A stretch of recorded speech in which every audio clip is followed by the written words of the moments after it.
Eu espero que estejam todos bem, todos seguros nessa pandemia.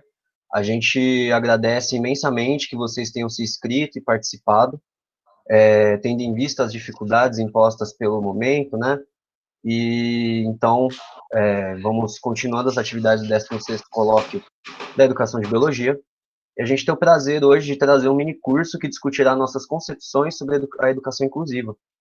Mas antes a gente queria agradecer aos patrocinadores que colaboraram para a realização desse evento, né? São eles a FUNEP, a Veritas Biotecnologia Laboratorial, a Petit Distribuidora, a Iluminar Materiais Elétricos, a Marina Cabeleireira e o Laboratório Biominerais e o Fundo Unesp. Nós avisamos aos participantes para escreverem as perguntas no chat, porque o mediador vai recolher as questões a serem apresentadas no final do minicurso. A gente pede também que os ouvintes eles desliguem as câmeras e seus microfones, né? E caso queiram fazer alguma contribuição, façam por escrito no chat, tá? As perguntas também. E antes da sessão ao final do minicurso, antes da sessão de perguntas, a gente vai disponibilizar o link, né, para o controle de presenças, que deverá ser respondido para gerar certificado, né? O minicurso de hoje, ele traz o título Inclusão Escolar, Intenções e Ações Efetivas para os Sistemas Escolares. E quem desenvolverá o tema é a professora Márcia Meglia Schmidt Armenini, e o curso durará, em média, 50 minutos, para que durante os últimos 30 minutos a gente faça as perguntas, né, abra para as perguntas. Então, para introduzir a professora Márcia, eu vou dar uma lida breve no currículo dela. A professora Márcia possui graduação em Pedagogia pela Faculdade de São Luís, especialização em Psicopedagogia Institucional. Ela possui especialização também em Educação Especial, com enfoque em deficiência intelectual, e atualmente é professora da Faculdade de Educação São Luís, de Jaboticabal, nos cursos de licenciatura, e exerce função de tutora, né, à distância, de pós-graduação. Ela também atua como professora de Educação Básica especializada em deficiência intelectual e sala de recursos na Rede Estadual de São Paulo. Então, Márcia, boa tarde, a palavra é sua, então fique à vontade, seja muito bem-vinda, é um grande prazer recebê-la aqui. E você tem aí o tempo médio de 50 minutos para fazer a sua exposição, e depois a gente abre para as perguntas, tá bom? Ok, Arthur.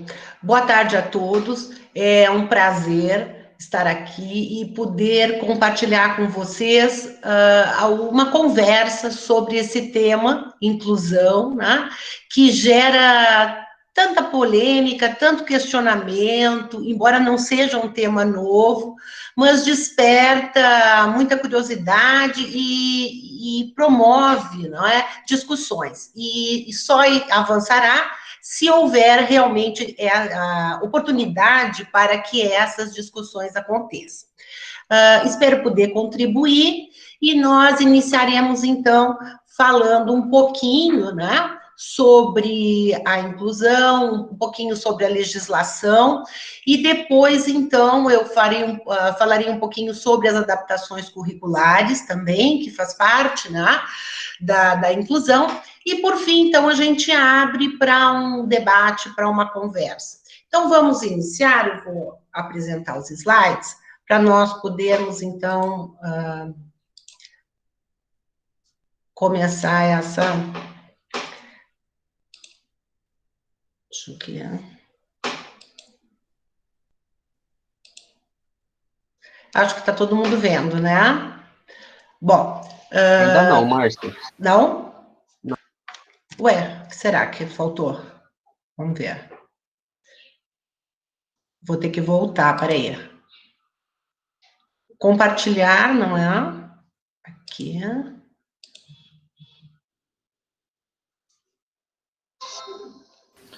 Agora foi, Márcia. Foi? Os slides?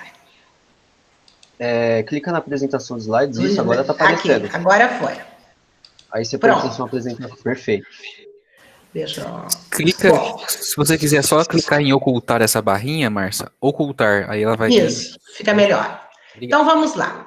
Começamos, então, já está no segundo slide, deixamos assim.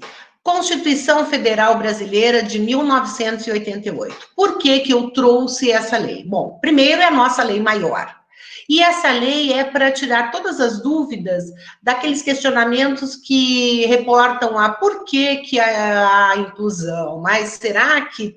Bom, a gente parte do pressuposto que o artigo 205 da Constituição Federal cita a educação, direito de todos e dever do Estado e da família. Será promovido e incentivado com a colaboração da sociedade, visando ao pleno desenvolvimento da pessoa, seu preparo para o exercício da cidadania e sua qualificação para o trabalho. Bom, por que eu apresento? Eu apresento justamente para elucidar esse aspecto, direito de todos. Então, aí a gente já entende, né, que é para todos. Depois, isso foi lá em 1988, a Constituição, e alguns anos depois, 2 anos depois, em Jomtien, na Tailândia, aconteceu a Declaração Mundial sobre Educação para Todos. E aí essas declarações começam a incitar de uma maneira bem efetiva justamente essa situação em que todos vão participar. E, passado 4 anos, ocorre também a Declaração de Salamanca, na Espanha, que vem fortalecer a inclusão das pessoas com deficiência, no aspecto da escola, e reforça muito, né, essa situação do todo. Essas políticas e essas declarações vieram fortalecer, em termos de Brasil, as políticas educacionais. E começa, então, a lei, né, das diretrizes e bases da educação nacional vai trazer o quê? Parecido com a Constituição, mas, porém, com alguma diferença, vai dizer o quê no seu artigo 2º? Que a educação é dever da família e do Estado, agora, diferentemente, inspirada nos princípios de liberdade e nos ideais de solidariedade humana. Prestem atenção nesse aspecto. Princípios de liberdade, ideais de solidariedade humana. Tem por finalidade o pleno desenvolvimento, aí ela já não fala mais do indivíduo, mas fala do educando, seu preparo para o exercício da cidadania e sua qualificação para o trabalho, que é a mesma coisa que fala lá a Constituição.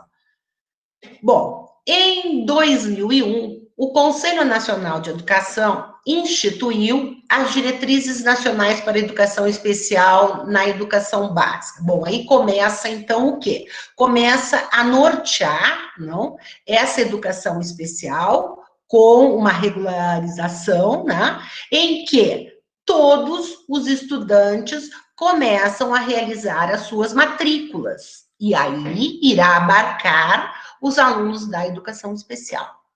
Começa também, neste momento, a se organizar e a escola começa a oferecer o atendimento aos estudantes com necessidades educacionais especiais, que são aqueles estudantes que possuem deficiência intelectual e outros tipos de deficiência. Nesse momento, ainda ficamos com a deficiência intelectual.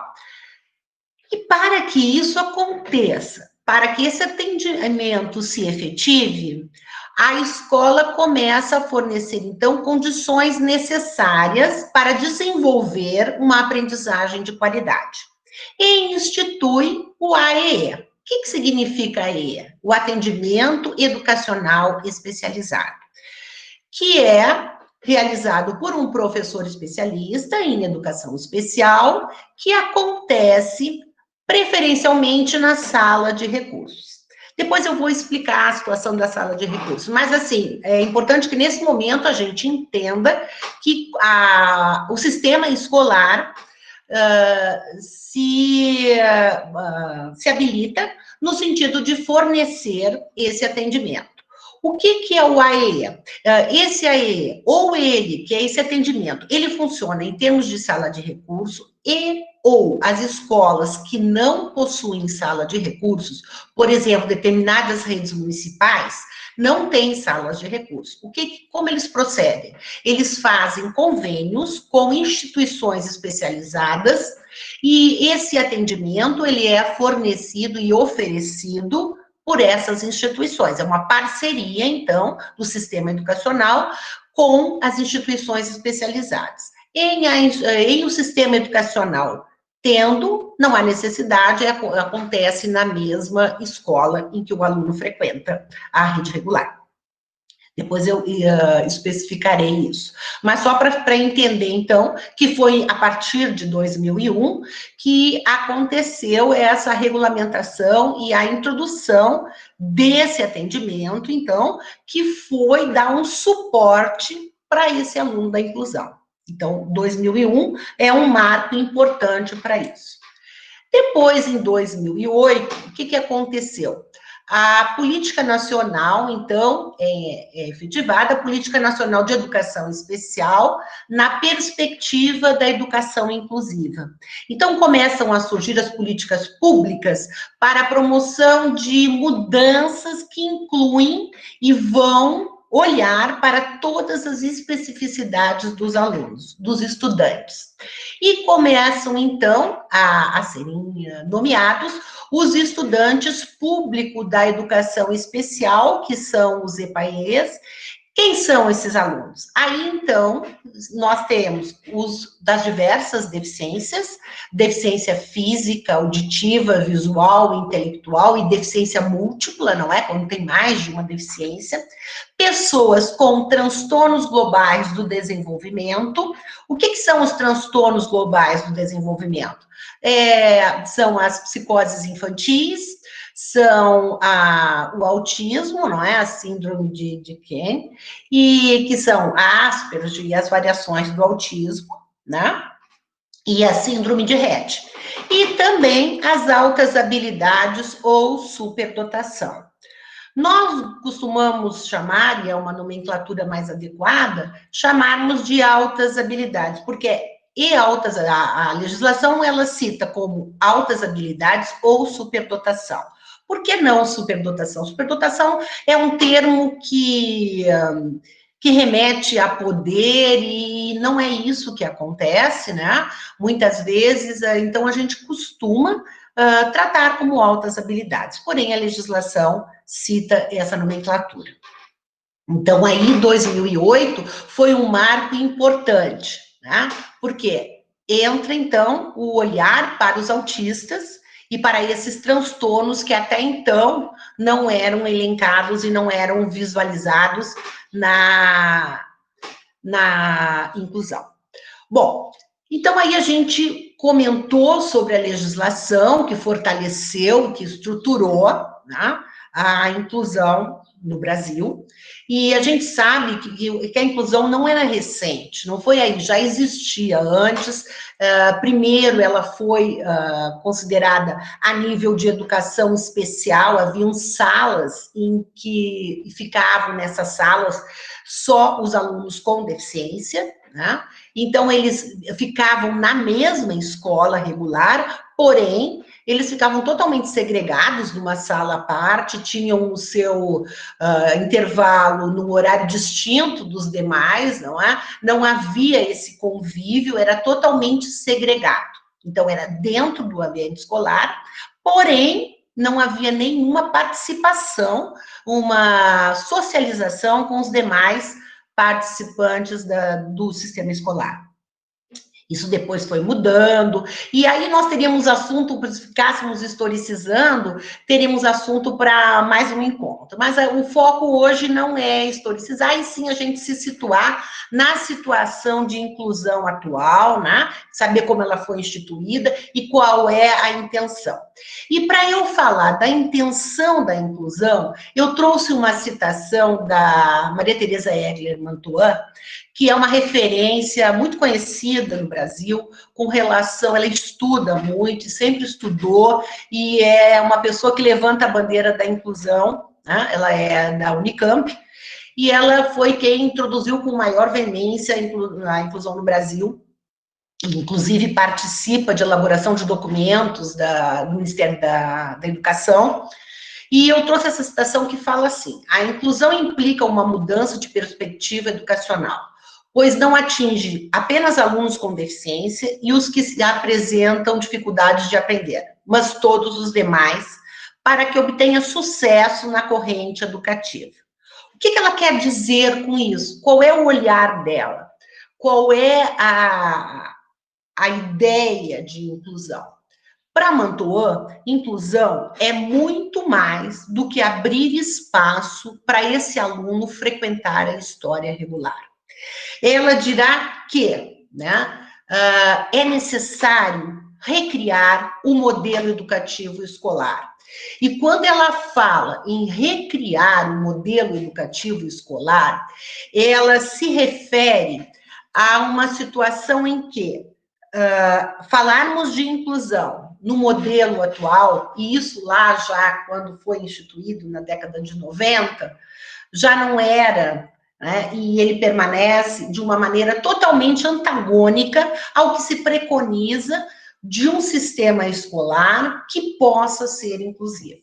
Por quê? Porque se parte do pressuposto que a educação, né, sendo uma educação inclusiva, ela é para todos. Ela não é voltada para o aluno dito normal e outro olhar para o aluno dito com deficiência, por exemplo, ou com algum transtorno.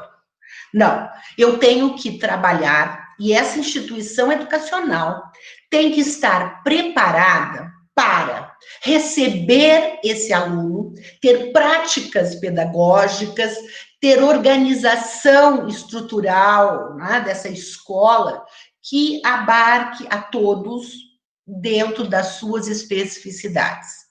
Todos. Por quê? Porque numa sala de aula, numa escola, o que acontece é a heterogeneidade. Nós não temos alunos iguais que aprendem igualmente no mesmo período, não. Isso não existe. E sendo assim, ela acredita que você, para incluir, tem que mudar a escola. A escola tem que recuar de maneira a mudar a prática tradicional, não é? Um ensino totalmente conteudista, porque a nossa escola é conteudista, né? O que nós promovemos? Nós promovemos um acúmulo de conhecimentos, às vezes não são contextualizados, que nós temos como meta promover esse aluno para o ano seguinte, promovê-lo, para que depois ele chegue a um sistema classificatório lá ao final da sua trajetória, que é algo como o vestibular ou o Enem, não é? E então nós vamos, durante todo o processo de formação desse aluno, nos preocupar com a terminalidade que é o ingresso na universidade. E não nos preocupamos como isso acontece. Em que momento esse sistema educacional oferece condições para as relações interpessoais, para um senso crítico, para a formação humanística desse aluno. Então, ela entende que tem que ser recriado todo o modelo educativo escolar. Ao ponto de vista que não é possível você trabalhar com a inclusão neste modelo educativo. Então, entra aí o primeiro aspecto a ser considerado para efetivar a inclusão. Depois, no segundo momento, ela cita a reorganização da escola pedagogicamente. Bom, aí o que isso nos reporta? Nos remete a quê? Ao projeto político-pedagógico da escola. Tem que haver, né, um encadeamento de ações que vá convergir no projeto político-pedagógico. Por quê? O projeto político-pedagógico de uma escola é o seu espelho.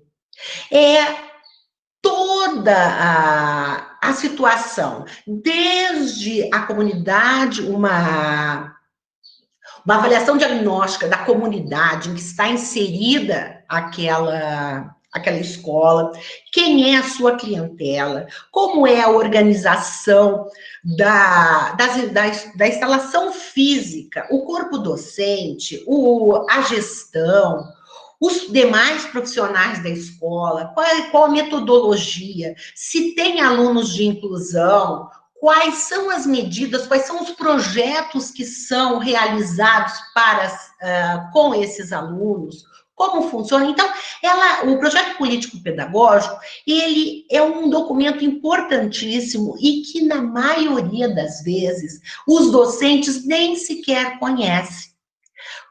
Tomam conhecimento quando a gestão solicita que façam a sua atualização dentro da prática que você exerce ali, não é? Para complementar esse documento. Mas, salvo exceções, né? A grande maioria não senta para ler, para questionar, para participar, né? Porque isso é um momento democrático da escola. O PPP, que a gente chama, que é o Projeto Político Pedagógico, ele dá a oportunidade, não é, de participarmos efetivamente de toda a organização escolar, de como é o cerne da escola, né? É isso. Então, reorganizar seria estarmos atentos, não é, a esse momento do PPP da escola. Bom, depois avançaríamos no sentido de garantir tempo e liberdade para aprender. O que significa isso? Significa que cada um tem um tempo de aprendizagem, a aprendizagem ocorre de maneira diversa. Tá? Então, se nós temos um sistema educacional conteudista engessado, tá? O que nós não fornecemos a oportunidade de que essa aprendizagem aconteça de maneira individualizada, que haja o quê? Uma construção de conhecimento, uma participação, um envolvimento nesse conhecimento, e não apenas transmitir por transmitir. Por quê? Preocupados com aquela situação de acúmulo de conhecimentos. Vamos vencer conhecimentos, vamos vencer conhecimentos. Não. Tá? Então, o respeito à temporalidade mesmo da aprendizagem. Né? E isso que esse tempo, a concessão desse tempo, é um facilitador e um promotor de aprendizagem. Depois, avançaríamos no sentido de formar, aprimorar continuamente e valorizar o professor para que tenha condições e estímulo para ensinar a turma toda sem exclusões. Bom, aí nós poderíamos pensar o seguinte: atualmente, eu não sei se mas há um bom tempo, não é? Não consta nas grades curriculares das graduações disciplinas que abordem a inclusão. Algumas grades até têm a disciplina de cidadania e inclusão social, né? Em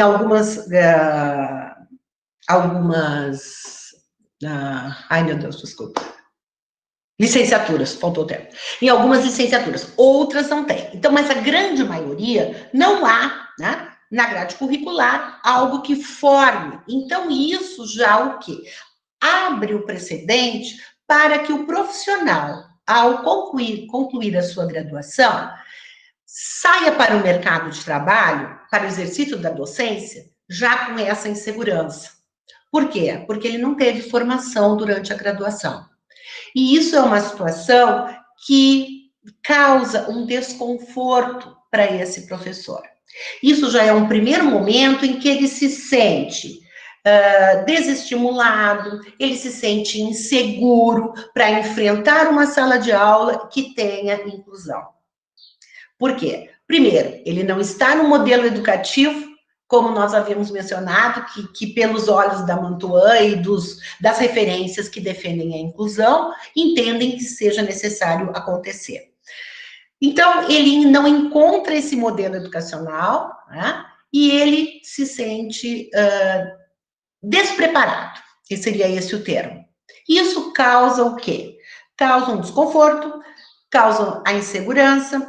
E o que é necessário? É necessário, então, que os professores sejam continuamente valorizados e que tenham a promoção, né, de condições de formação, mas que sejam com formações efetivas, né, e estímulo para trabalhar nessa perspectiva da turma toda. E sem exclusões. Né? Por quê? Porque aí, além dos alunos com necessidades educacionais especiais, ainda há um agravante, que são os alunos que não aprendem. Nós temos hoje, na rede regular de ensino, um grande número de alunos com dificuldades de aprendizagem. Não são alunos com deficiência. Eles não apresentam deficiência, eles apresentam dificuldade de aprendizagem. Alunos que chegam ao ensino médio sem saber ler e escrever, por exemplo. Por quê? Porque não aprende.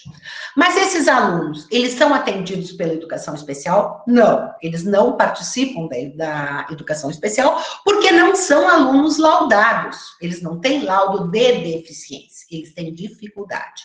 Então, esse professor que nós estamos falando aqui, e quando estamos falando em inclusão, ele tem que estar formado para atender a esta demanda. Essa demanda totalmente diversificada. E ele vai trabalhar, então, numa perspectiva de educar a todos. E a todos contemplam essas variáveis. Né? Então, vamos lá. E agora? E a escola regular, então? Só um minutinho. Nós falamos até então as ideias da Mantoan de como teria que ser, né, como deve ser a instituição escolar, não é, para que haja inclusão.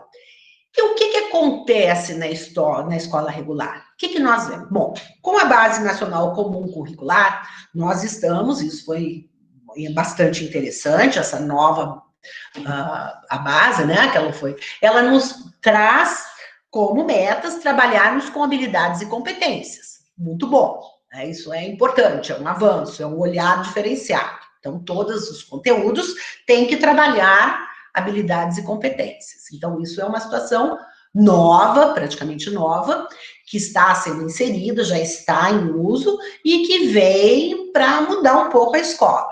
Ótimo. Bom, e os conteúdos? Como eu falei anteriormente, nós temos uma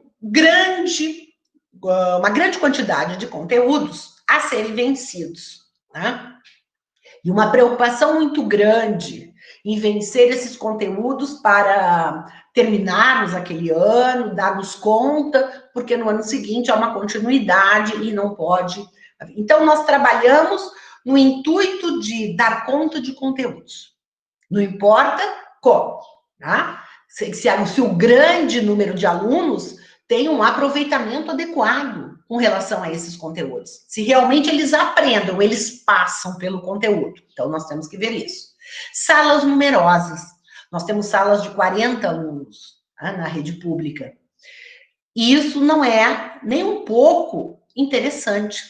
De que maneira eles estão dispostos naquela apresentação tradicional, um atrás do outro, né? Aquelas salas apertadas, sentados nas carteiras, e que não é nem convidativo para você ficar num ambiente de aprendizagem, mas essa é a apresentação da nossa rede escolar. E os professores? Aí nós falamos, então, na situação da formação desses professores.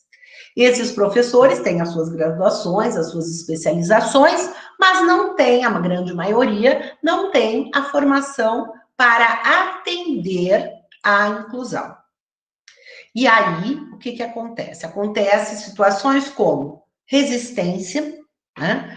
Muitas vezes a gente acredita, eu acredito, quero sempre acreditar, que não é intencional. Tá? Isso é porque o professor se sente despreparado, ele fica inseguro, ele tem um acúmulo de funções muito grande.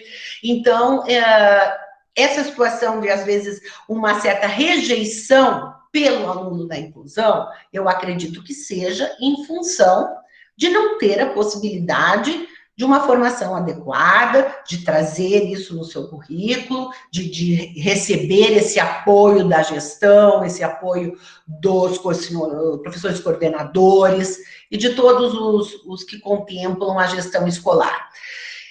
Então, o que acontece? Acontece um susto quando esse professor chega na sala de aula e se depara com alunos da inclusão. Vamos parar por aqui, depois a gente fala um pouquinho mais. Vamos ver, com relação à gestão. Bom, para que haja a inclusão, é necessário que a gestão acredite na inclusão. Trabalhe para que ela aconteça. Tá? Faça de tudo que ela não fique apenas, né, lá na sua sala, tratando das questões burocráticas, que a gente sabe que são muitas nas escolas da rede pública. Há um cabedal enorme lá de cobranças, de papeladas, mas que ela possa estar presente, né, com relação à situação na prática, né, verificar em loco, na sala de aula, o que acontece. Verificar como é o funcionamento dos demais profissionais da escola. Então, isso implica em inclusão. Ela contempla a todos, ela contempla desde a pessoa que está servindo a alimentação no refeitório, tá? Passando pela sala de aula, pela gestão, pelo profissional que fica na entrada da escola, todos são partícipes desta inclusão. Todos fazem parte, todos contribuem. Não é deixar esse aluno e só o professor, só o diretor. Não, é um processo, inclusão é processo. Tá? Não é algo que a gente consegue dividir por etapas, não. Contempla a todos. Tá? Bom, e aí, nessa escola, então, o que tem que vai atender a esse aluno? Existe, como eu falei inicialmente, a sala de recursos. A sala de recursos, ela funciona da seguinte forma: ela oferece um atendimento ao aluno com necessidades educacionais especiais no contraturno. Se ele estuda no período da manhã, ele frequentará à tarde a sala de recursos. Porque na sala de recursos há uma turma, como há uma turma do 6º ano, como há uma turma do 7º ano, há uma turma de alunos com necessidades educacionais especiais. Esses nossos alunos, então, da sala de recursos, eles frequentarão, né, ou em atendimentos individualizados, ou em dupla, ou em trio, dependendo da demanda e da situação desse aluno, né, no contraturno. Para quê? O que a gente trabalha com esse aluno? Esse aluno irá desenvolver na sala de recursos habilidades que ainda estão aquém do esperado, habilidades que irão favorecer a sua participação na sociedade, habilidades que ele ainda não desenvolveu nos seus cuidados pessoais, habilidades no seu comportamento e competências. Tá? Então, nós vamos trabalhar com as habilidades. Nós não vamos trabalhar com conteúdos programáticos. Não é essa a função da sala de recursos. É tentar, por exemplo, se o menino tem dificuldades em ficar sentado na sala de aula, em saber o horário de falar, se ele tem que esperar o professor falar, enfim, participar daquele ambiente onde tem mais pessoas e há uma situação de respeito. Então, a gente vai trabalhar essa situação de comportamento dele. Isso é um exemplo. Né? Vamos também trabalhar, então, com muitos jogos. Por quê? Vamos trabalhar concentração, observação. Então, nós utilizaremos outras ferramentas que não o livro didático, muito diferentemente disso.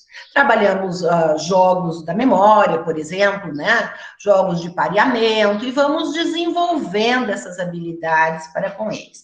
E também, o que esse professor de educação especial faz? Ele faz uma intermediação entre o aluno e o professor da sala regular. Ele também participa das formações nos ATPCs, que são as reuniões semanais que acontecem nas escolas, de todos os docentes, com a gestão. Então, o professor de educação especial vai, participa, compartilha determinadas situações, troca experiências com os professores da sala regular, auxilia na adaptação curricular, né? Então, ele faz essa mediação.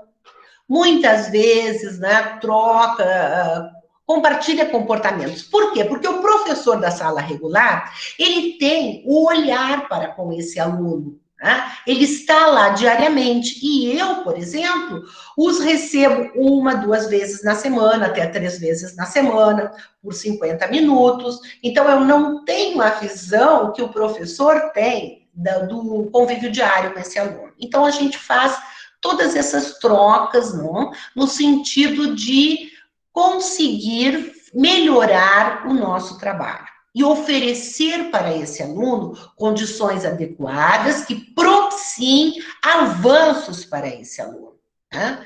Então, a gente vai subsidiar o professor da sala regular também com informações dos alunos. Por quê? Assim, rapidamente falando, na sala de recursos, nós fizemos no início do ano uma triagem com esse aluno, nós fizemos uma anamnese junto com a família para saber as condições, como esse aluno está, e ele já vem com o seu laudo, não é? Porque ele é laudado por uma equipe multidisciplinar. Então, ele traz essas informações e aí a gente faz todo um levantamento a cada início de ano para trazer essas informações para os professores. Então, há essa parceria entre o professor da sala de recursos e os professores da sala regular. Então, a sala de recursos trabalha nessa perspectiva, para atender a esse aluno e auxiliar esse aluno e fazer a intermediação desse aluno com os demais ambientes da escola. Bom, então nós falaremos agora um pouco quanto à adaptação curricular. Ah, professora, mas a senhora falou inicialmente que a educação é para todos. Por que fazer adaptação curricular? Bom, realmente é para todos. Porém, nós temos que ter uma situação de bom senso no sentido que o nosso sistema educacional não permite que nós, em uma sala de aula, consigamos construir o conhecimento numa perspectiva humanista, em que o professor é apenas aquele que incita o conhecimento, que faz a mediação e que os alunos partem das suas necessidades, das suas curiosidades. Não é esse o nosso sistema educacional. Bom, então o que nós temos? Um conteúdo intenso, denso, que tem que ser cumprido ao longo do ano escolar. Frente a isso, o que nós vamos fazer? Nós vamos fazer, então, uma flexibilização do currículo regular, para que ele possa ser desenvolvido de maneira efetiva em sala de aula e atender às necessidades do aluno para com deficiência. Essa é uma das definições que eu tirei do MEC. Tem várias definições de adaptação curricular. Bom, o que é adaptar? É fazer um novo currículo? Não, não é um novo currículo. Então, não se trata de um novo currículo, mas de um currículo adaptado, atendendo às necessidades do aluno. Pensar na adaptação curricular como ferramenta ou estratégia. Então, eu não vou fazer outro currículo, mas eu vou pensar, eu vou analisar e saber como é o meu aluno, o que ele sabe, quais são as habilidades que ele desenvolveu, quais que ele ainda não desenvolveu, quais são as suas maiores dificuldades, e aí, então, eu pensarei o que fará sentido para aquele aluno aprender. Esse é o grande ponto da adaptação curricular. Bom, existem níveis de adaptação curricular para a gente conhecer. Não é apenas eu pegar e fazer aquela adaptação individual. Pode ser, não é? A nível de projeto político-pedagógico, quando há o quê? Um ajuste do currículo em geral, que vai focalizar a organização escolar, vai dar apoio aos projetos, com os projetos, então é uma adaptação maior, uma adaptação que vai abarcar a escola, né? Pode ser uma adaptação na sala de aula, que é realizada por professor da sala comum, na programação das atividades. Então, ele irá ministrar um conteúdo. Ele está preparando uma aula para amanhã. E esse determinado conteúdo, ele quer que todos participem desse assunto. Então, ele vai realizar de que maneira? Ele vai buscar recursos audiovisuais, ele vai buscar situações concretas que ele possa exemplificar, enfim, ele vai se munir de todas as ferramentas que serão importantes para o desenvolvimento dessa prática. Então, ele vai desenvolver, ele vai programar atividades para o desenrolar daquele conteúdo de uma maneira que todos participem. E esse é o principal intuito da inclusão, nesse sentido, que trabalhemos nessa perspectiva. É claro que muitas vezes as escolas não disponibilizam de recursos audiovisuais, né? De um data show, por exemplo, de um recurso de midiático que possa, um computador, que eu possa projetar, que eu possa fazer uso de uma lousa digital, isso é difícil, né? Então, o que ele vai fazer? Ele vai ter que buscar outras alternativas. Mas esses recursos, você podendo e tendo a possibilidade de utilizá-los, você tornará a sua prática docente muito mais rica e você estará promovendo a aprendizagem daquele aluno com necessidades educacionais especiais. Por quê? Porque ele gosta muito de mídia? Não, porque a situação concreta é uma situação que promove a aprendizagem de quem tem deficiência intelectual, por exemplo. Por quê? O raciocínio, né, quanto mais complexo, quando for de abstrair, para ele é muito difícil. Às vezes, a abstração é totalmente inviável, é complicado em determinadas situações mais complexas. Então, o concreto, né, o visual, para ele é importantíssimo. E o professor, utilizando essa prática, ele estará promovendo a aprendizagem para todos. E será benéfico para os demais alunos da sala. Bom, então primeiro a gente falou em adaptação do projeto político-pedagógico, depois falamos adaptação da sala de aula, e agora vamos falar da adaptação individual com base no currículo oficial, de acordo com a necessidade do aluno. Então, aí, eu vou apontar o que esse meu aluno deve aprender. Né? O que eu entendo, pelo que eu conheço, que é importante para ele, que vai fazer sentido para ele, dentro daquele assunto que eu estou trabalhando em sala de aula, naquele momento. Eu não vou sair.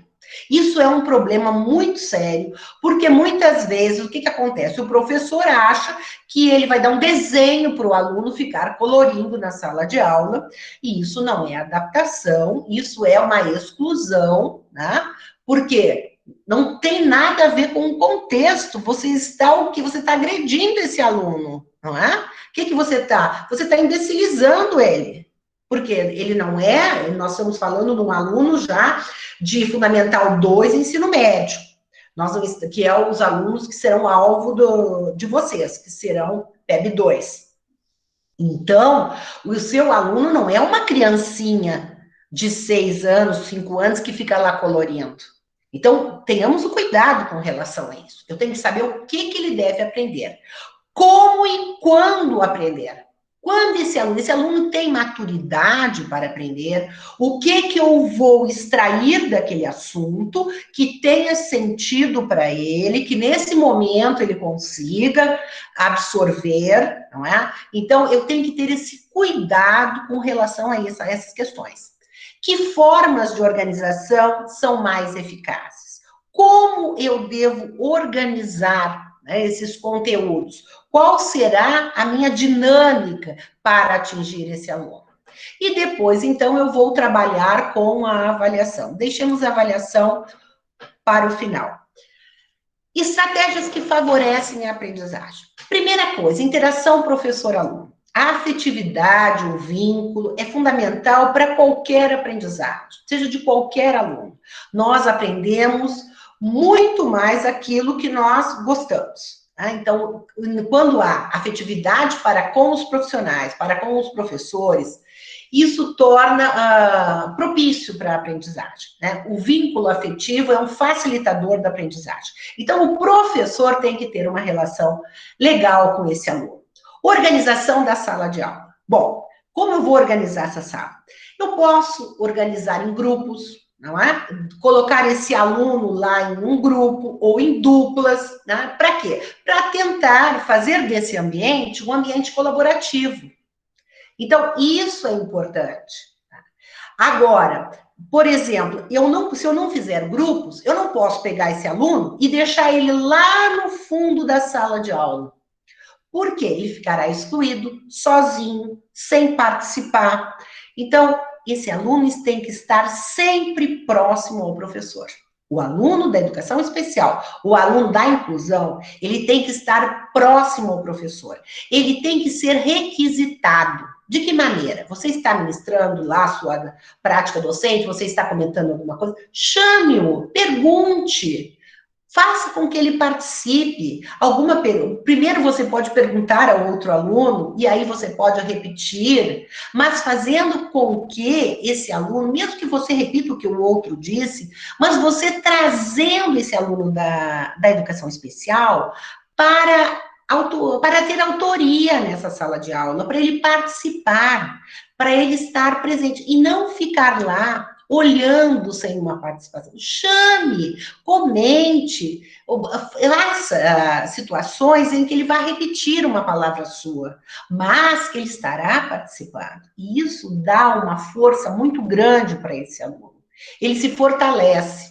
Isso faz com que ele queira participar da sala de aula. E, em contrapartida, ele não terá comportamentos inadequados. Porque quando o aluno não participa na sala de aula de forma alguma, que ele não é chamado a participar, o que acontece? Ele fica desinteressado e ele terá um comportamento inadequado. Ele vai querer conversar, ou se ele tiver, por exemplo, se for um aluno autista que tenha maneirismos, né? Ele vai ficar balançando, repetindo, fazendo todos aqueles movimentos que a gente sabe que são comuns. Por quê? Porque ele está envolvido com aquilo. Então, é importante, muito importante, esse ambiente colaborativo dos demais alunos, do docente para com esse aluno. E os temas e assuntos de interesse. Eu vou tornar essa situação de maneira que, né, vá ajudar esse meu aluno a ter interesse. Outra situação, respeitar o ritmo de aprendizagem. Cada um de nós tem um ritmo de aprendizagem. Pronto. O aluno da educação especial, ele normalmente avança uma situação mínima quando avança, porque é tudo um processo muito lento. Então, o seu ritmo também é muito demorado. Isso faz com que, muitas vezes, os professores atribuam uma conclusão sobre esse aluno. Não aprende. Aprende. Todos nós aprendemos de maneira diferente. Não daquela maneira que você espere que ele aprenda.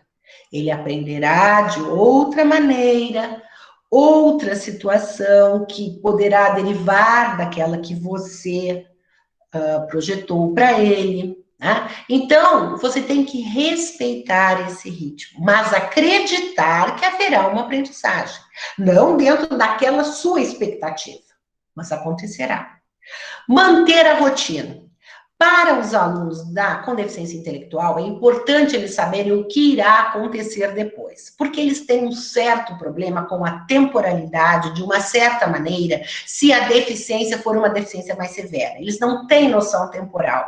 Então, é importante que você diga, olha, hoje na minha aula acontecerá isso, isso e isso, depois, tal. Você pontue o que acontecerá. Isso dá a ele uma certa estabilidade, e ele fica mais seguro. Favorecer, então, um cotidiano rico. Não estabelecer para ele todo dia pegar o caderno e ficar lá sentado, né? Você tem que ter uma mudança, chamá-lo para cooperar com você em algum momento, se for o caso de, se tiver uma lousa com giz ainda, que ele vá apagar o giz, mas que ele se sinta importante contribuindo com a sua prática. E incentivar a autonomia. Você consegue, você pode fazer. Né? Às vezes, quando há uma dupla produtiva, que você coloca com um aluno, um outro aluno, esse aluno ajuda ele, mas também faz com que, se é uma leitura pequena, que ele repita aquela leitura, ou peça a ele que participe de alguma forma. Então, é importante que nós propiciemos situações que ele possa desenvolver autonomia. E a promoção e participação em sala de aula, como eu falei, é fundamental. E a gente diria que o quê? A interação escola-família não pode faltar. Nós temos que estar sempre em contato com as famílias para sabermos o que acontece com esse aluno, o que ele, como está a situação dele em termos de saúde, se houve alguma intercorrência. Então, é importante que nós façamos sempre esse contato. De que forma? Através da gestão, através da coordenação, ou mesmo para com a sala de recursos, né? A gente possa fazer essa parceria, mas que não esqueçamos dessa situação, dessa relação importante que é a interação família-escola. E eu trouxe aqui, olha, já estou me passando no tempo, uma atividade que ela está adaptada. Né? Essa atividade é uma atividade para o 9º ano que uma professora da escola de estado fez para um aluno agora que está trabalhando de maneira remota, enviar que ela está trabalhando genética. Então, ela adaptou, colocou o quê? Vejamos, uma imagem de Mendel. Por que ela botou? Porque ela tinha, na realidade, ela tinha só colocado esse texto. Quem era Mendel, né?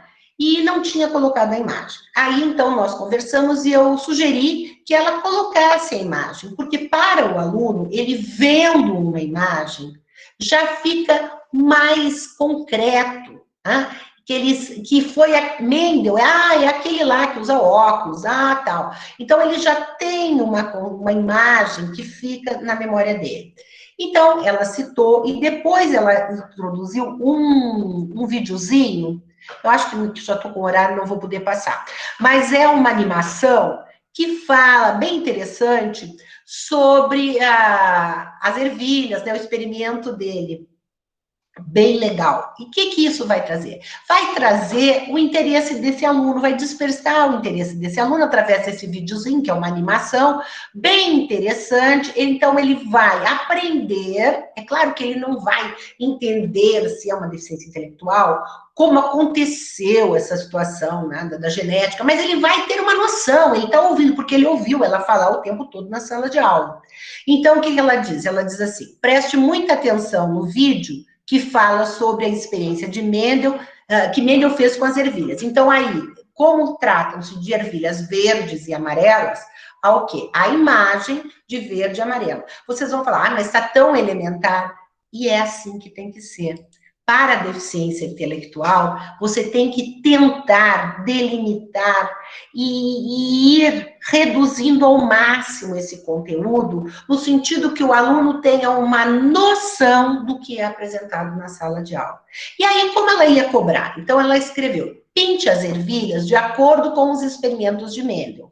Então, ele vai pintar as ervilhas amarelas, então ela citou lá, que são os pais, amarelo e verde, tá? Depois o quê? Aí vem a geração seguinte, que serão amarelas. Então, ele vai colorir e estará participando do assunto, e está no assunto. E depois ela colocou uma questão, será que o fator para a cor verde desapareceu? Aí depois, Mendel deixou as ervilhas filhas se cruzarem, aí filhas de primeira geração e netas de segunda geração. Então, ela vai colorir novamente. Aí, as ervilhas verdes voltaram a aparecer. Então, ele tem uma noção. Isso foi uma atividade. É para vocês terem uma noção. É muito simples? É muito simples. Mas essas instruções não podem ser muitas informações, tem que ser bem separadas, aqui até estão um pouco juntas em função do slide, mas poderiam ser mais separadas, e que tragam, então, o que ela trouxe? Ela trouxe um recorte do assunto que ela abordou, porque genética é um assunto complexo, né? Mas ela conseguiu trazer, através do experimento de Mendel, uma parte do assunto que esse aluno vai participar e ele fará uma atividade dentro do conteúdo de genética na disciplina de ciências. Agora aqui, com outra atividade, com relação à professora, acho que é do 6º ano, estava trabalhando células. Então, ela colocou células bem grandes em destaque. O nosso corpo é formado por muitas e muitas células. Ora, você não vai dizer isso desta maneira para os demais alunos da sala. Mas, para esse aluno, você tem que falar a nível que ele entenda, que no nosso corpo tem uma infinidade de células. Então, você fala muitas e muitas, você está reforçando para ele. Depois, como as células do nosso corpo são muito pequenas, precisamos de um aparelho chamado microscópio para vermos essas células. E aí, então, ela colocou a imagem do microscópio. Esse aluno, então, tem a noção do que seja um microscópio. Ele poderá, então, entender que nem tudo é visto a olho nu. Agora, se você disser para ele, eu não consigo visualizar a olho nu, ele vai ficar pensando o que é o olho nu, porque ele é literal no que ele está dizendo. Então, vai ficar difícil. Então, você usa esse recurso. Depois, o que ela poderia cobrar? Ela não poderia cobrar toda a estrutura da célula. Por quê? Porque ele não vai ter essa compreensão. É um acúmulo muito grande de conhecimentos, né? Então, as células que formam a maioria dos seres vivos têm. Então, ela destacou 3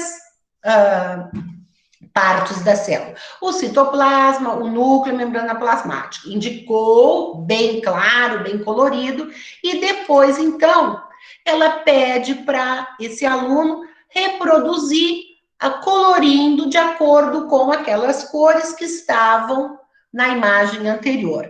Isso faz com que ele vá, né, participar de alguma forma, colorindo, aí ele está colorindo, mas ele não está colorindo numa situação descontextualizada, ele está colorindo. Agora, por que, gente, que a gente utiliza o colorir? Porque esse aluno, ele não é alfabético. E como ele está em situação remota, alguém da família vai ler para ele.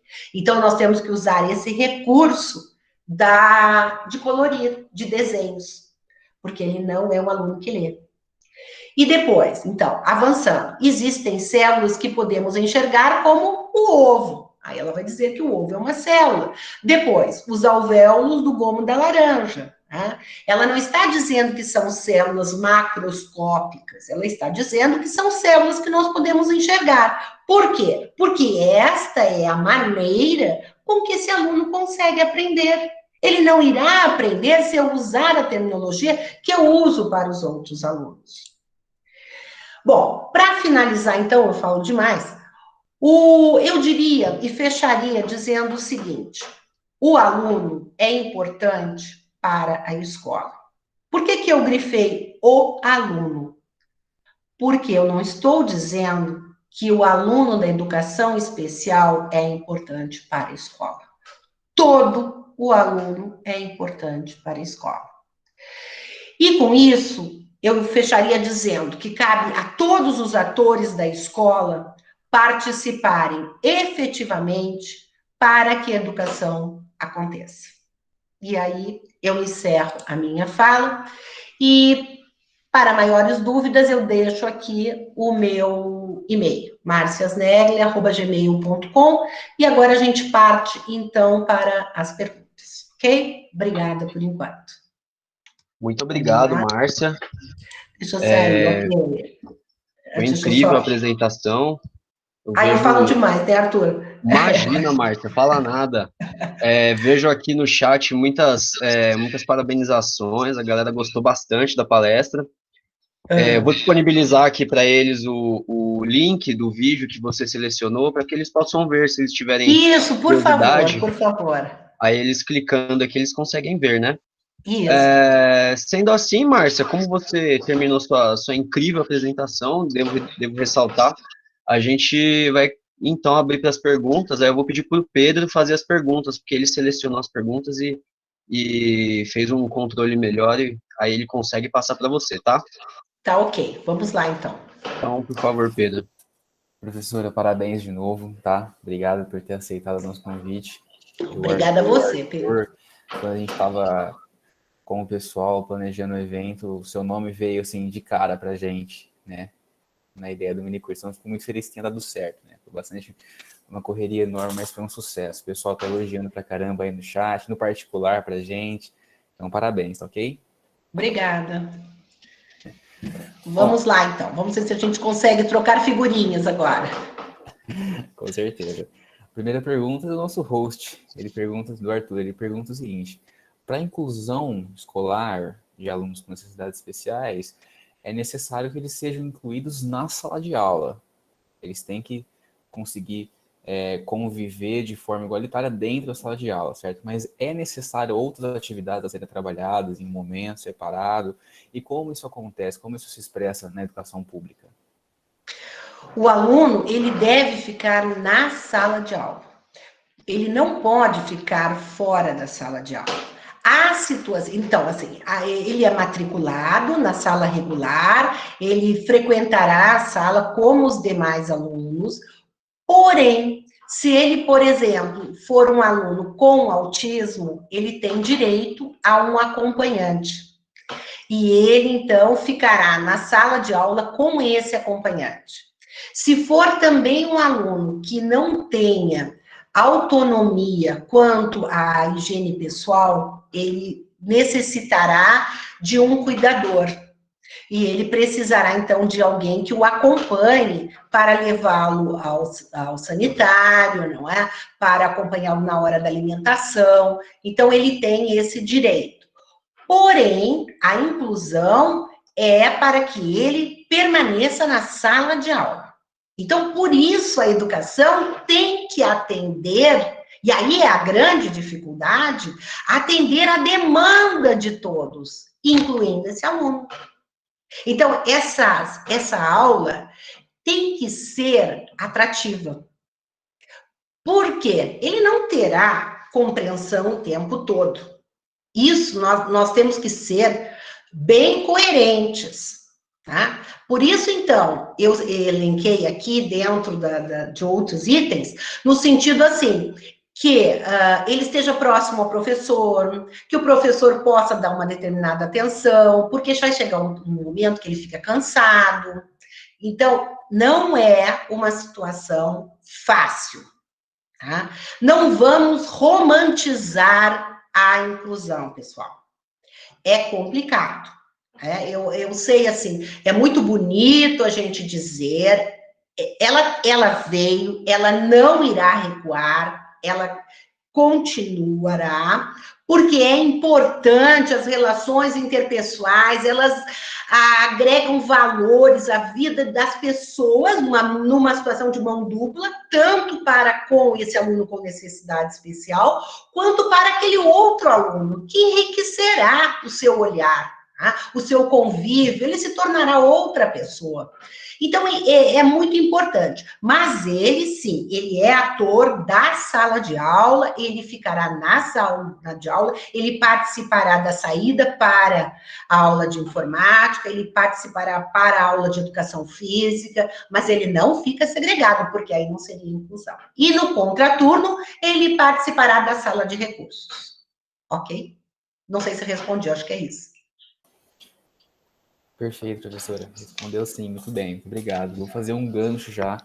Pedro, posso só te interromper um pouquinho? Pode falar, pode falar. A gente recebeu uns pedidos, Márcia, para você, por favor, parar a apresentação, que aí a imagem central fica sendo você. Tem um Eu não estou, botãozinho aí, desculpa, ó. parei. Eu não tinha Isso. saído.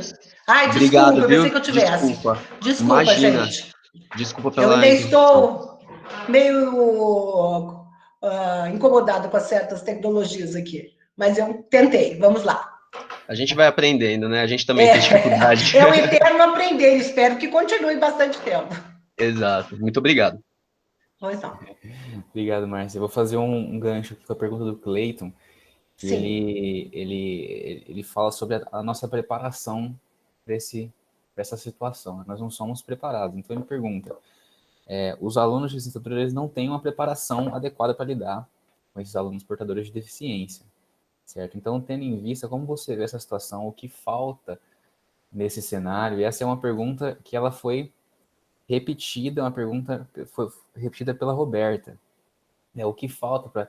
São mais disciplinas que a gente precisa, os licenciados, na formação básica? O que falta nesse processo para a gente ter uma preparação para lidar com esse cenário? Eu acredito inicialmente que deveria ser revista a grade curricular das graduações, no sentido das graduações que são das licenciaturas, né? Deveria constar uma disciplina ou duas, né, que contemplasse essa situação da inclusão, porque isso é uma realidade, não é algo que é eventual, né? Ela faz parte do dia a dia da educação, ela está no universo escolar, cada vez em maior quantidade, então isso está aumentando, porque antes não havia esse acesso, e agora há, e também a obrigatoriedade dos pais matricularem esses filhos nas escolas. Uma coisa que eu não respondi, não mencionei, e eu vou fazer um parênteses aqui. Irão para a escola regular os alunos com deficiência intelectual e outras deficiências, né, mas principalmente intelectual, leve ou moderada.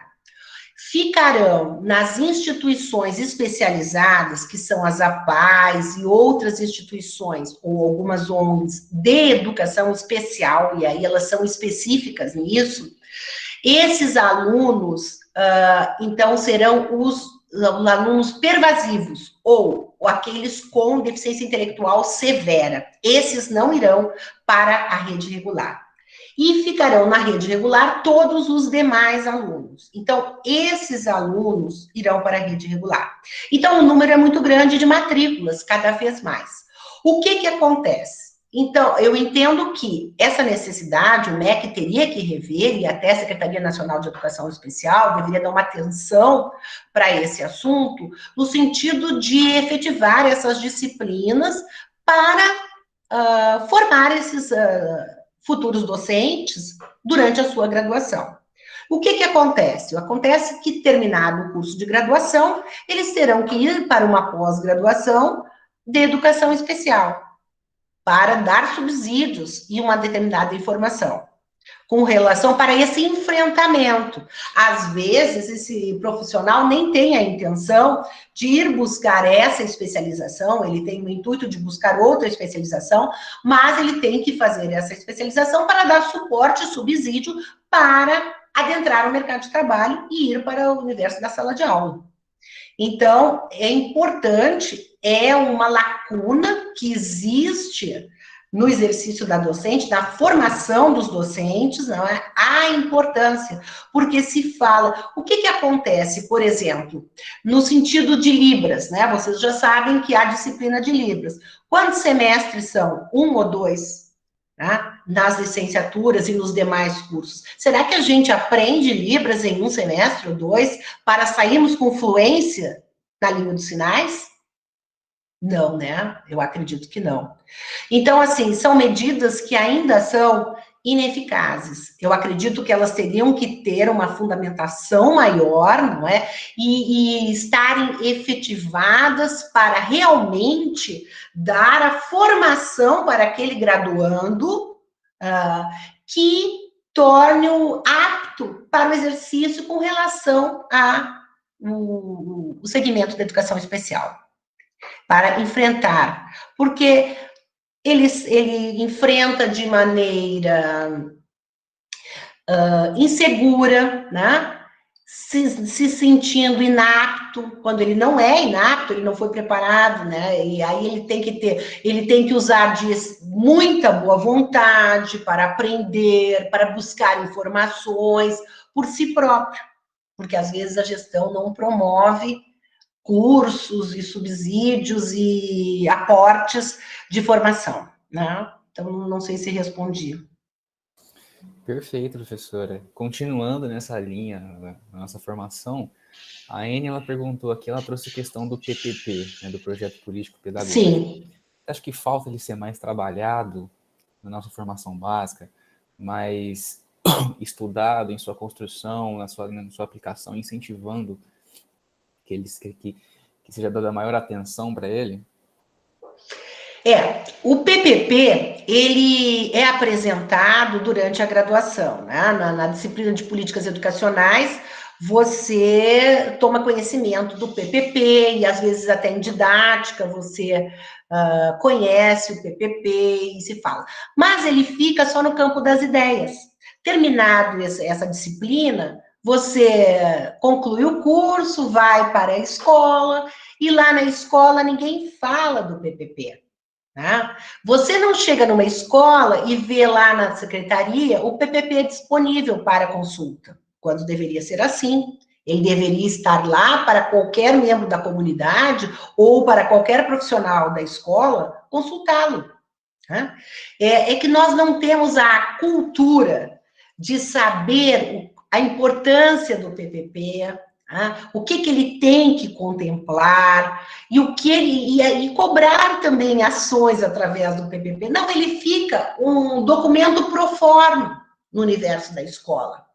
E ninguém consulta, ele é atualizado anualmente, se houver mudanças, mas ele não é utilizado com deveria ser utilizado, com a importância que ele diz respeito, né? Então ele fica, e eu acredito que sim, que ele é importante, e se nós tivéssemos essa cultura, os próprios professores, deixa eu ler lá o que tem, quais são os projetos desse ano, o que é essa escola, porque os PEB2 nem sempre eles ficam na mesma escola. Eles oscilam muito, né? Que são os professores especialistas. No caso, vocês serão de ciências biológicas ou biologia, né?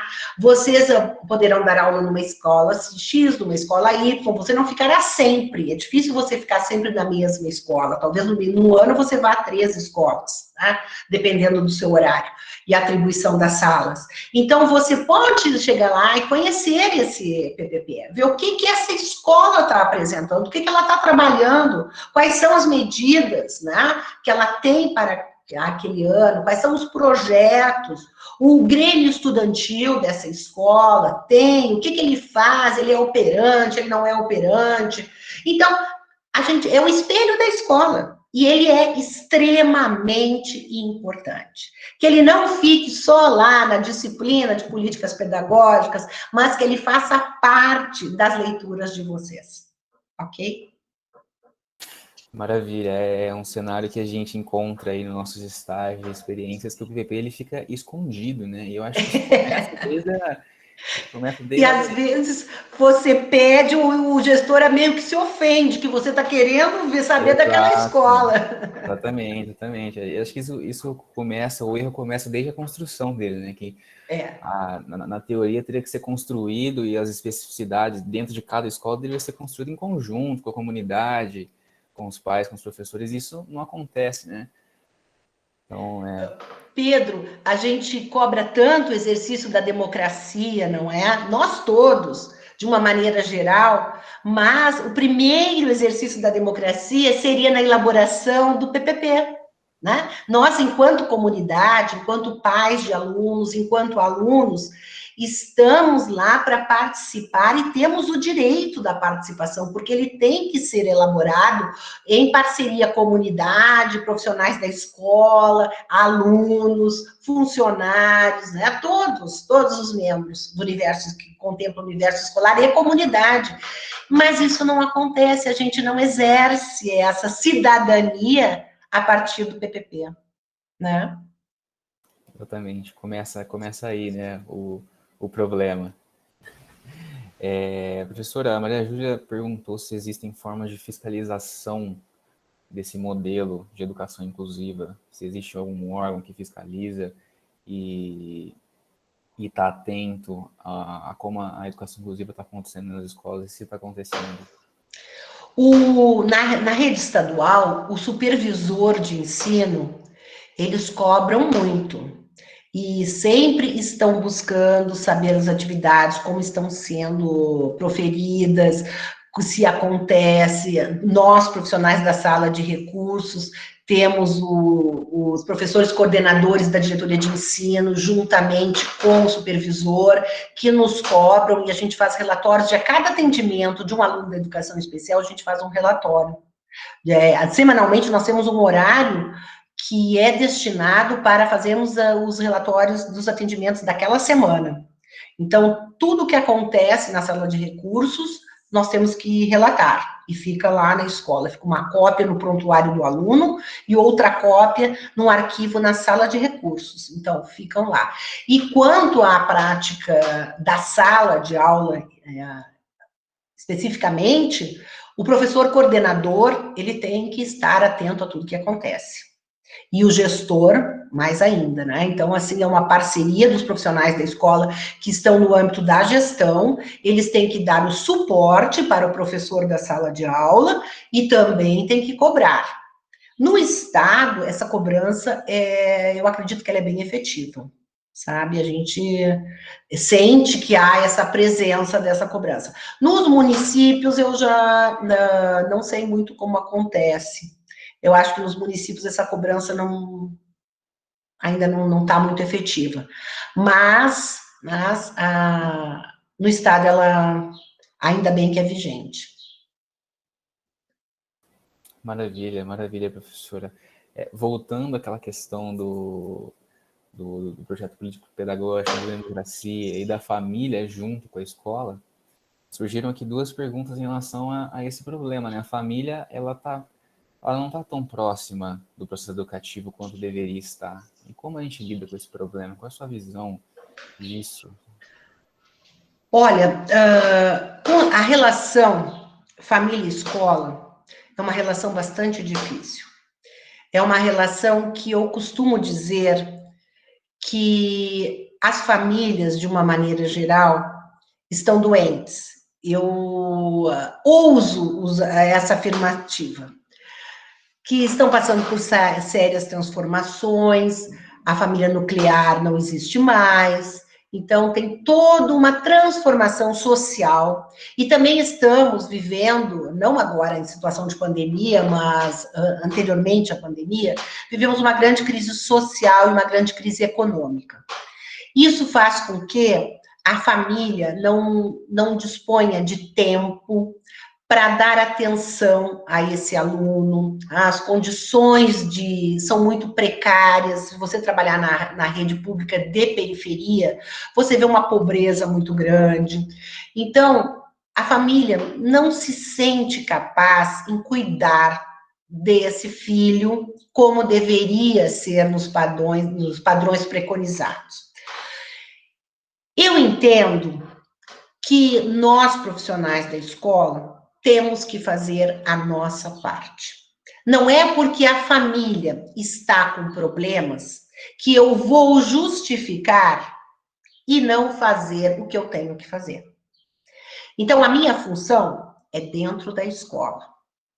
Então, eu vou exercer a minha parte. Eu penso assim, se lá naquela casa ele não tem atenção, ele não tem uma cobrança, ele não é uma pessoa importante naquela casa, então ele vem cheio de traumas, aquele aluno, ele vem revoltado, ele não quer saber, não vê sentido na educação. Qual é a minha parte? Qual é a minha função? É mostrar para ele que a educação é a grande saída da vida dele. E é a grande saída da vida de todo mundo, né? O que eu tenho que fazer? Eu tenho que trazer esse aluno, tentar mostrar para ele a importância da escola, porque, infelizmente, não há a visão de que a escola é importante, né? Tudo é mais importante que a escola. E aí acontece o quê? A gente vê altos níveis de analfabetismo, as pessoas não avançam de uma certa maneira, ficam na mesmice, evadem da escola, a evasão escolar ainda é muito grande. Isso é um grande problema no Brasil, é que é meio não se fala muito, só se cobra nas escolas estaduais, porque se sente, a realidade é essa, né? Então, o que a gente tem que fazer? Nós não conseguimos trabalhar em condições ideais, que seria a parceria dessa família, tá? Mas o que a gente faz? Se você também, se a sua gestão faz reuniões periódicas com os responsáveis e chama, convida, ou às vezes até cobra essa presença, eles vêm. Não vêm em totalidade, mas comparecem, tá? E a gente tem que fazer um trabalho constante, a gente não pode desanimar, não é um momento de desanimar, é um momento de conclamar essas pessoas, essa família, e mostrar para esse aluno a importância do estudo, porque não há uma cultura no nosso país de mostrar a importância da escola. Infelizmente, são poucos que veem. A gente vê, é muito triste você ver na escola pública os alunos que vislumbram fazer a prova do Enem. É um número muito pequeno. Isso é muito triste. Eu, particularmente, acho isso um horror, porque eles não têm nem interesse. Não vem saída, não vem luz no túnel. Imagina você fazer o Enem, né? É uma perspectiva que se abre, é uma nova etapa. Não. Então, a cultura é muito triste com relação a isso. E eu acredito que é um problema social esse da família, né? Ele até perpassa os muros da escola, né? Mas a gente, enquanto profissional da educação, tem que trazer, conversar, mostrar para essa família, cobrar. Isso fica muito a critério da gestão. A gestão, quando a gestão é atuante, ela faz isso. E isso, claro que não é na sua totalidade, mas ela consegue ter alguns resultados. É um trabalho de formiguinha, mas que a gente tem que ter esse trabalho e continuar. Tá? Grande desafio, né, Márcia? E aí você Muito. tocou num ponto que apareceu bastante nas perguntas aqui. Primeiro, um relato de uma amiga nossa da comissão, a Gleice, que ela fez um estágio. E na hora de ministrar, preparar um plano de aula, com a supervisão de uma professora, eles tinham que preparar um plano que contemplasse tanto alunos sem deficiências especiais, quanto alunos de inclusão. E a orientação da professora foi de que a aula deveria ser o mais simples possível, ou seja, ao contrário do que você havia dito antes, de que a gente tem que chamar a atenção dos alunos, que deveria ser simples, porque na verdade os alunos não vão para a faculdade, não tem nenhuma perspectiva. E, infelizmente, esse é o cenário que a gente encontra. E outra pergunta, e nesse embalo vem outra pergunta, sobre a questão da falta de afeto, de sensibilidade também de alguns professores com essa situação e o quanto isso pode atrapalhar nesse processo. Às vezes, há professores que dizem assim, mas vem para a escola só para ter contato social? Para que isso? Bom, ele não vem só para ter contato social, mas pensemos o quanto esse contato é importante, não é? Em primeiro lugar, o quanto é importante a afetividade que é construída nessas relações. O quanto esse menino com deficiência, né, quando ele é aceito, quando ele é ajudado, ele se sente feliz, ele convive num ambiente diferente, onde tem mais pessoas, ele tem outros olhares, ele aprende nesse convívio de ver posturas diferentes, de ver aprendizagens diferentes dos outros. Ora, ele assimila muitos aspectos que para nós passam despercebidos. Nós, como situações que para nós não tenha sentido, são do dia a dia, corriqueiras, nós achamos que são desprezíveis, mas para essa pessoa é um aprendizado. E sem contar que quando eu faço algo de bom para o outro, eu também me sinto muito feliz, talvez até mais de quem receba. Então, como eu disse, é uma troca de mão dupla.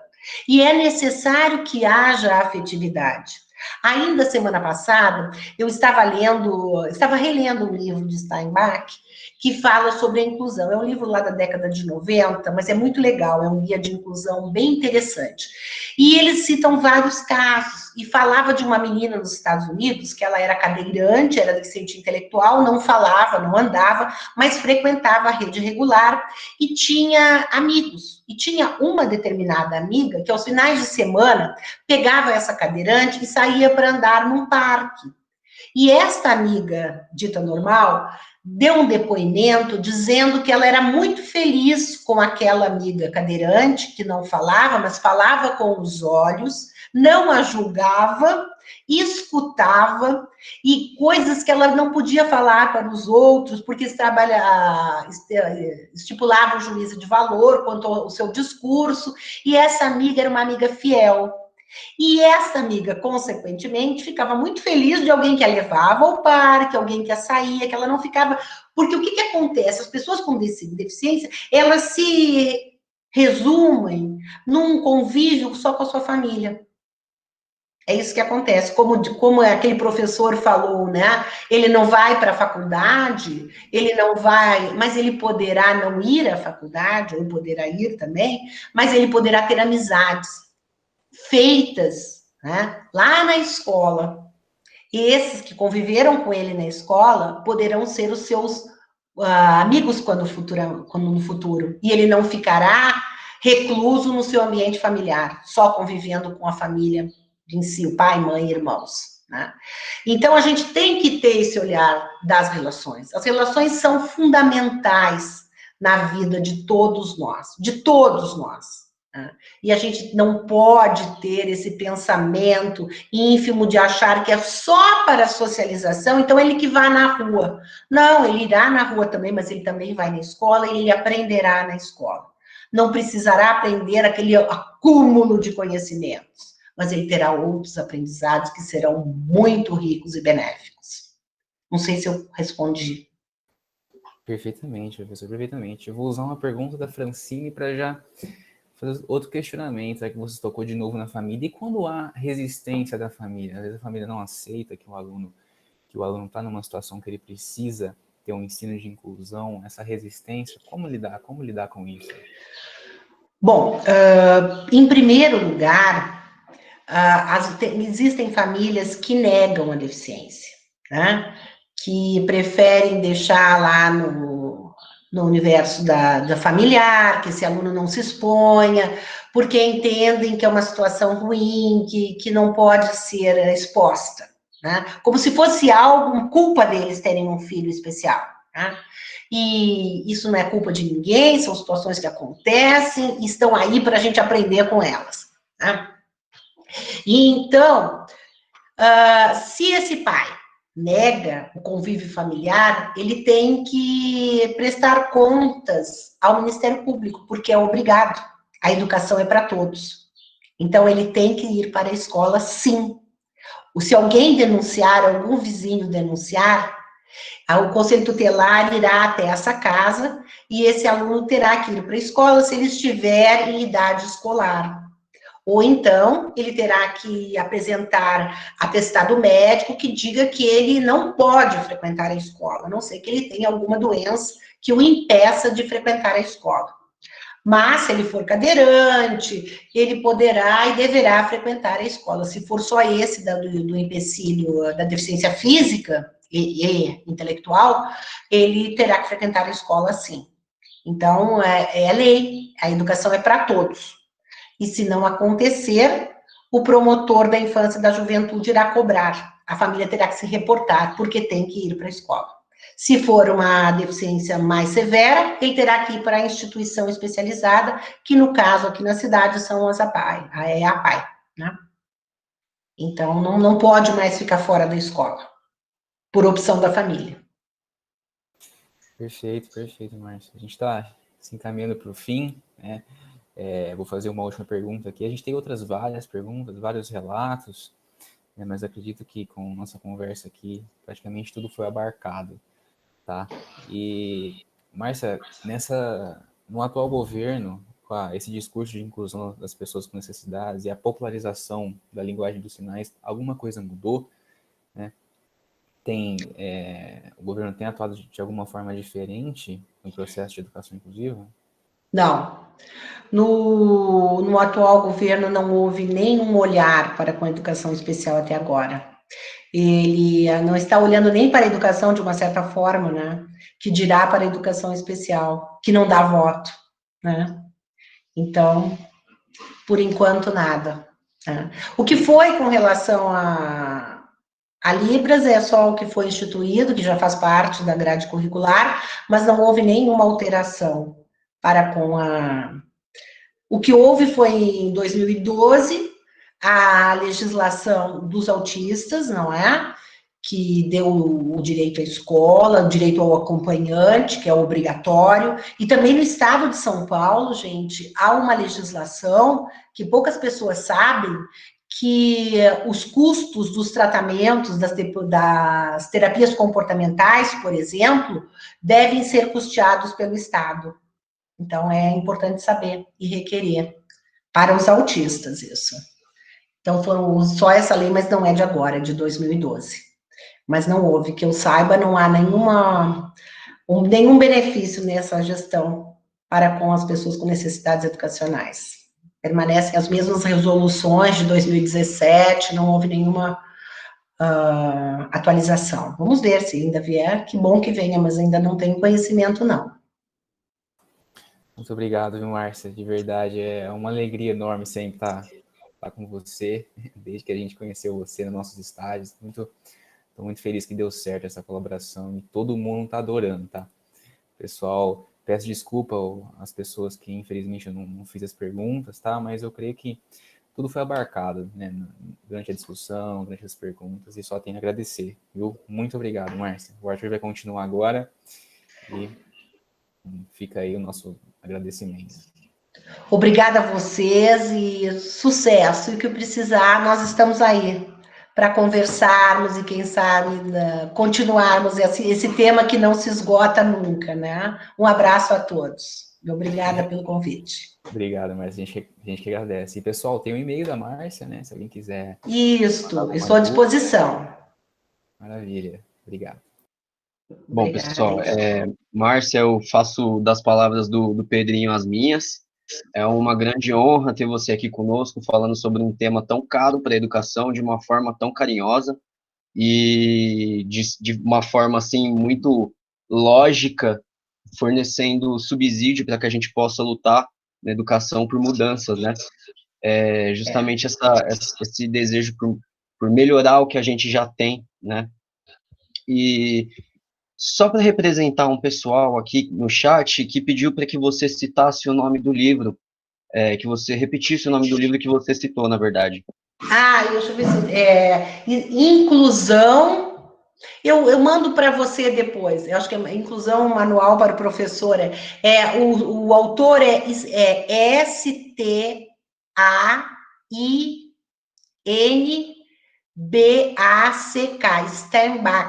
Steinback. São dois autores com o mesmo sobrenome, Steinback e Steinback. Você vai achar, digitando esse autor, é um livro muito legal. É um manual de inclusão, é um livro grande, mas que ele aborda bem essa situação quando foi nos Estados Unidos, lá na década de 90. E é atual para nós até hoje. Acho que vale a pena ler. Perfeito, Márcia. Tá bom? Tá ótimo. Sendo assim, finalizando o debate, a gente agradece você, Márcia, por nos trazer mais clareza sobre o assunto, né? Uma explicação muito ampla que você fez aqui, muito boa, por sinal. E se não houver mais questões, a 16ª Comissão do CBU agradece a participação de todos e todas, e a gente espera que o minicurso tenha sido proveitoso, né? Então, ficamos à disposição para ouvir essas sugestões, e ressaltamos que hoje o evento tem continuidade às 19 horas, com 2 palestras, né, a partir das 19. A primeira vai abordar a inserção escolar de adolescentes em pós-medida, né, e a segunda, a mediação de monitores em zoológico. Então, mais uma vez eu agradeço você, Márcia, pela imensa contribuição. É um grande prazer, novamente, ter você aqui. E, sendo assim, eu finalizo o nosso minicurso e convido os alunos, os ouvintes, a participarem também no período da noite, tá bom? Tchau, tchau. Um abraço a todos. Obrigado, Márcia. Você Tchau. está convidada também, tá? Se Tchau, você quiser obrigada. participar, sinta-se à vontade. A gente vai Ah, ficar tá feliz. ok, Você obrigada. deve estar numa Logo- correria absurda, mas Logo vamos no Joaquim Batista tomar um cafezinho com você, com Isso certeza. mesmo, aguardarei vocês lá assim que nós retornarmos. Todos seguros, saudáveis e De bem. máscaras. Se necessário for, de máscara. Isso mesmo, isso mesmo. um Tchau, beijo, tchau, Márcia. Um meninos. grande beijo. Tchau. Obrigado. Tchau, tchau, Obrigada a pessoal. Muito vocês. obrigado. Tchau.